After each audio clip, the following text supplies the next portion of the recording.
सोय को लेके एक क्वेश्चन बार बार मेरे को आया है कि सर हमें कितना सोय कंज्यूम करना चाहिए या सेफली हमें कितना कंज्यूम करना चाहिए। देखिए ये जो क्वेश्चन आता है ना, ये क्वेश्चन थोड़ा गलत है और मैंने आपको हर बार बताया अगर आप गलत क्वेश्चन पूछेंगे ना तो बहुत कम लोग होंगे जो आपको बोलेंगे क्वेश्चन गलत है। मैक्सिमम लोग आपको कोई स्टूपिड सा आंसर दे देंगे। अब क्या होता है, अब कहीं पर आप कोई ना कोई फिगर सुन लेते हैं। आई डोंट नो किसने वीडियो बनाई है ना, मैंने चेक करा है, लेकिन कईयों ने मुझे बताया भाई कि सर किसी ने बोला है 30 ग्राम रेगुलर खा सकते हैं, 40 ग्राम खा सकते हैं, 20 ग्राम खा सकते हैं। और जब मैंने पूछा ये किस बेसिस पर आ रहा है और ये कहां से फिगर आई है, तो उसका कोई आंसर नहीं है। बस उन्होंने अपनी मर्जी से कोई भी नंबर दे दिया, कहीं से भी उठा के कोई कुछ भी बोल दिया और आगे लगा दिया ये सेफ है। पहले तो ये किसने कहा आपको ये नंबर सेफ है, और सेफ्टी फैक्टर आता कहां से है? ये सेफ्टी फैक्टर तो कहीं पर भी नहीं है कि ऐसा कोई प्रॉब्लम हो अगर आप लार्ज अमाउंट भी कंज्यूम कर रहे हैं। और मैंने आपको पहले भी बताया कि ये क्वेश्चन आप कभी भी पूछते हैं ये हमेशा गलत होता है। न्यूट्रिशन में ऐसे क्वेश्चन नहीं पूछे जाते, ये सोशल मीडिया के स्टूपिड क्वेश्चन हैं। देखिए एक क्वेश्चन और मैंने कवर किया था, हमें कितनी रोटी खानी चाहिए। अरे यार ये कोई कंपटीशन थोड़ी चल रहा है कि आज मैंने 25 रोटियां खानी है। आप क्या खा रहे हैं वो किस पे डिपेंड करता है? आपके कल्चर पे, ट्रेडिशन पे, आपके टेस्ट बड्स पे, आपकी एलर्जीज और सेंसिटिविटीज पे आप कितना खा रहे हैं। तो पहला क्या हुआ, क्वालिटी यानी क्या खा रहे हैं। क्वांटिटी कितना खा रहे हैं वो डिपेंड करेगा आपकी रिक्वायरमेंट के ऊपर। अगर आप कैलोरी कैलकुलेट कर रहे हैं तो उस हिसाब से कैलकुलेट करिए, अगर आप पोर्शंस के हिसाब से कंज्यूम करते हैं तो उस हिसाब से करिए।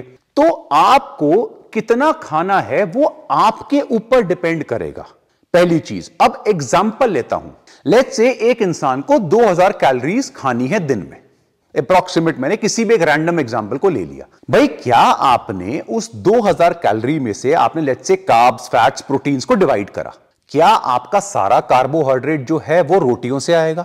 ऐसा तो नहीं हो सकता कि पूरे दिन सिर्फ रोटी ही खा रहे हैं। भाई इतने अमेजिंग सोर्सेज हैं कार्ब्स के, वो आप सारे मिक्स एंड मैच करेंगे। ये बेसिक प्रिंसिपल होता है जिसे हम principle of moderation and variation कहते हैं। तो पहला क्या है, वेरिएशन यानी वेराइटी ऑफ फूड्स। क्योंकि मैंने आपको हर बार समझाया है फूड की वैरायटी होना क्यों इंपॉर्टेंट है, बिकॉज हर एक फूड का न्यूट्रिशनल प्रोफाइल अलग होता है। उनमें मल्टीपल तरह के ऐसे न्यूट्रिएंट्स होते हैं जो जब आप कंबाइंड फॉर्म में लेते हैं तो आपको पूरी तरह से आपकी बॉडी में मिलते हैं। तो इसी तरह से जब आपकी प्रोटीन की बारी आती है तो क्या आप प्रोटीन सिर्फ सोय फूड से कंज्यूम करते हैं या आप सिर्फ चिकन खाते हैं या सिर्फ अंडे खाते हैं? तो ये जो क्वेश्चन आप पूछते हैं कितने अंडे खाने चाहिए, कितना चिकन खाना चाहिए, सेफ्टी की बात नहीं आ रही है इसमें। हां एग को लेके चलो मैं मान लेता हूं कि कोलेस्ट्रॉल की जो कंट्रोवर्सी है उसकी वजह से एक लिमिट है, लेकिन नहीं भी हो तो भी क्या आप सारा खाना या सारा प्रोटीन अंडों से ही खाएंगे या सिर्फ चिकन ही लेंगे या सिर्फ फिश लेंगे या सिर्फ सोय फूड ही खाएंगे? ऐसा नहीं होता है।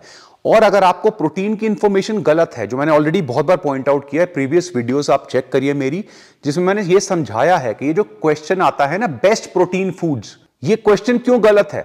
किस तरह से जो मल्टीपल प्रोटीन फूड जब हम कंबाइन करते हैं, चाहे वो इनकंप्लीट कंप्लीट सोर्सेज हो, वो कंसेप्ट भी पुराना हो चुका है।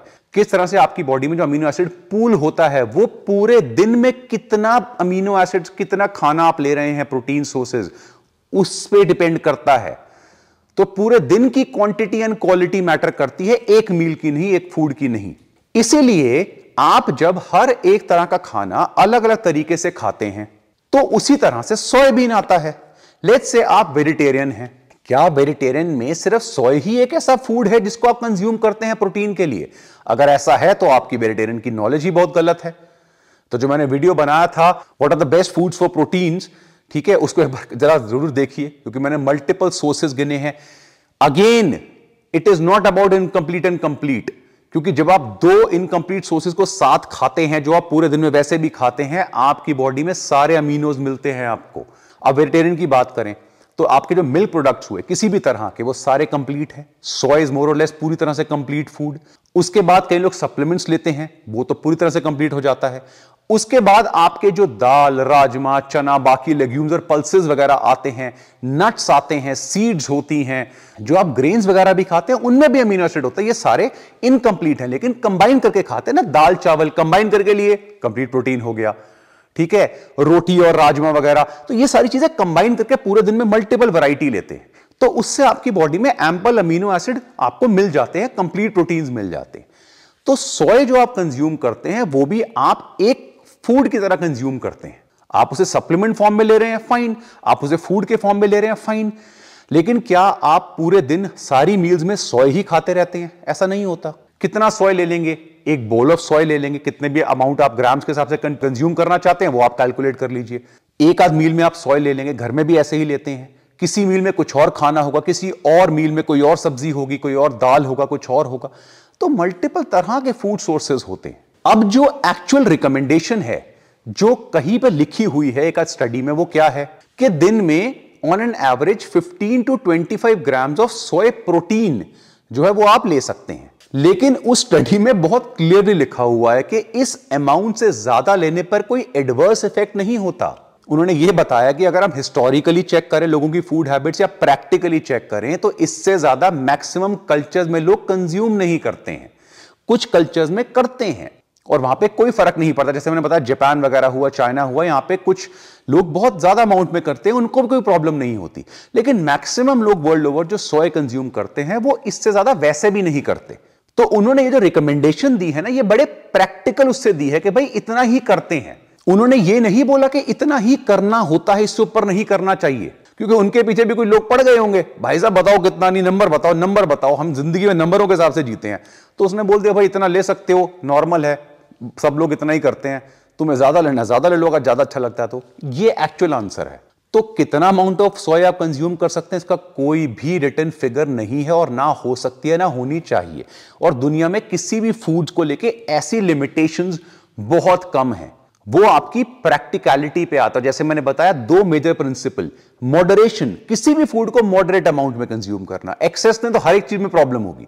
मॉडरेशन, सेकंड वेरिएशन, एक ही तरह का फूड कोई नहीं खाता, वैरायटी होती है, फूड में टेस्ट आता है, इंजॉयमेंट होती है, प्लेजर होता है खाना, पनिशमेंट की तरह नहीं खाया जाता है। सो इन चीजों को ध्यान में रखते हुए ये जो क्वेश्चन है इसको थोड़ा सा करेक्ट करिए और सोय को अपने खाने में आप नॉर्मल लिमिटेड अमाउंट में इंजॉय करिए जैसे बाकी फूड्स को करते हैं। उससे उसकी मॉडरेशन भी बनी रहेगी, आपको टेस्ट बड्स की भी टेंशन नहीं होगी। अगर मैं रोज सोया सोया खिलाऊंगा तो आप भी उब जाओगे ना यार, रोज ही सोया खाए जा रहे हैं। तो वैरायटी दो खाने को, इतना टेस्टी खाना, इतना न्यूट्रिशियस खाना है। Study more about nutrition, understand variety of food, उसको इंक्लूड करो तो you will enjoy your food also. और ऐसे बहुत सारे अमेजिंग वीडियोस के लिए देखते रहिए पीएस टू पी।